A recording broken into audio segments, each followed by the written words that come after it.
طب اتقال في الفتره الاخيره ان محمد رمضان اللي بقت اغلب تجاربه اكشن، يمكن هو محمد ممثل كويس جدا بالمناسبه، ومحمد زميلي على فكره، محمد زميلي وصاحبي ونعرف يعني ما فيش المشاكل اللي الناس متخيلاها دي. هو في كل حته يعني بيجيب سيرتك دايما بخير وشايفه مثل اعلى، انت مثل اعلى ليه ده يعني.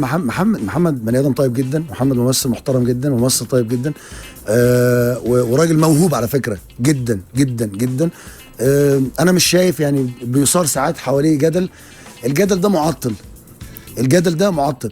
شئنا ام ابينا هذا الرجل رجل نجم وموجود على الساحه، وله وجوده وله حضوره وله كل احترامه، وعنده من الوعي انه عارف انه بيعمل ايه.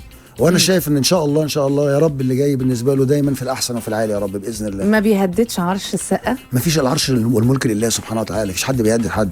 لا لا لا، مفيش حد بيهدد حد خالص. لا لا، الحرام. العرش ده كلمه عرش وملك والكلام ده كل ده المجد لله في العالي، يعني كما قالوا في الانجيل.